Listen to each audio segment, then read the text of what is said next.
Alabama Helman here, and we just picked up the little Homelander chainsaw. And I'm going back to the farm, but I wanted to give you guys some quick tips to leave you with, so you know how to look after the chainsaw, but more importantly about all the safety with it. I just did some sharpening now, so really you want to make sure you have that vise out. It makes things a lot easier. But here we have a 30-degree angle, and I can't go into too much detail, but pretty much you come in and you're gonna push that across like that. Try not to go back like that. I take it out, so I push and I turn, and I want to get that white metal back, and you should feel that your thumb is starting to drag, because that corner will turn sharp again, that will go sharp again, and then it'll cut again. Really try not to cut with a dull chainsaw, because you're gonna just push, you'll get smoke, and it turns more dangerous. Right, with a chainsaw, this part is really important.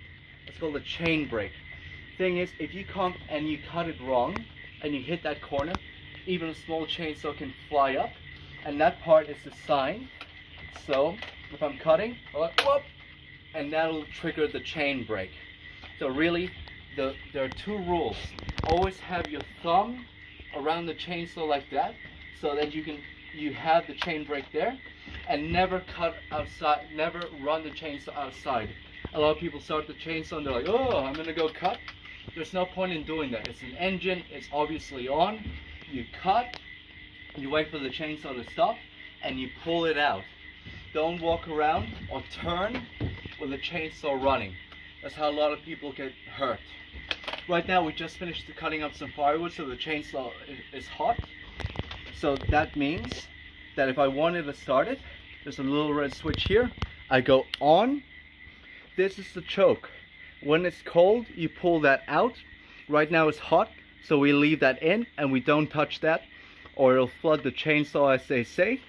Now if I were to pull that, it'll go, but you really want to make sure that you're starting things right. When you're learning, the best way is just on the ground. I've got, again, thumb holding on the top. I got my foot here. Even with a boot, I can just get it on.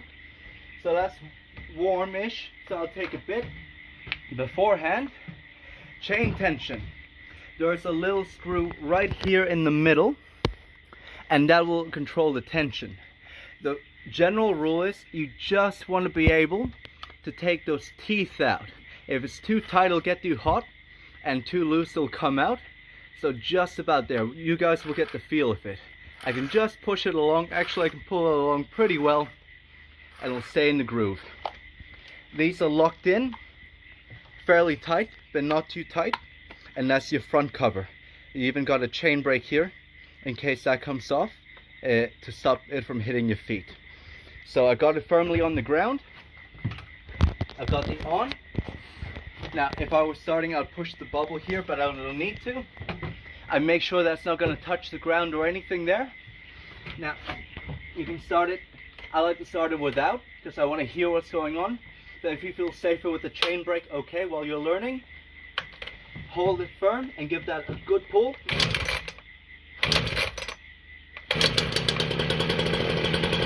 Chainsaw's on, start running, I pick it up, and off I go. Red switch again, off. And when you guys get more experience, you can start it like that. When you're working, it's a lot easier. Firmly here, arm straight. Arm always straight when using chainsaws. Again, it's all about that chain break. Then I hold, I pull, and you're ready to cut. All the best, guys.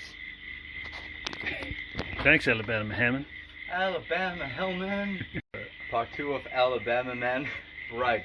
So, before you start, there are two things with the chainsaw. Now remember, it's 2-stroke fuel. 2-stroke fuel, 50 to 1. I want to leave that blue label here so everyone remembers. It's really easy to forget, and then you wreck a good chainsaw.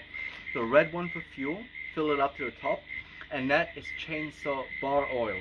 That gets pumped up to the top of the chainsaw to keep things lubricated, because that's how much power it's using. Really check both before you go. You want to have them nice and tight. You didn't see before, but that's the trigger handle with a safety here, and then that's gonna go. So that will run the chainsaw. Then let's go a little bit more. If you were starting it cold, and we're not going to start it, so I can do that and show you. We're going to pull that back. That is closed choke. Then you squeeze the bubble until you get fuel in. You'll hear it about to go. You push that back in, and that'll start the chainsaw cold. But by doing that now, I can't really start it properly. And after you guys do a bit of work, look after it. Here we got a really simple air filter to take off. We take off the cap, give that a little shake, and here is the air filter. If you're working, make sure you don't get any dust or anything in that. You want to keep that covered. I put a bit of tissue paper, or leave that far away, give that a brush. And here, that's the carburetor, but you don't really have to go into that. Give that a shake down, give that a shake, give that a wash, but keep that clean, back together. And Michael, is there anything I'm missing, in my Alabama Helman tutorial? No, Alabama Helman, you're good. Alright guys, be safe. They're a wonderful tool, as you can tell. I really love them. I'm happy you guys are starting out with a smaller one. And trust me, if you have a property out here, whatever you do, you'll need one. So I hope you get a bit of help from this, and all the best. And I can't wait to visit you guys again, as it's already now. Thank you for having me.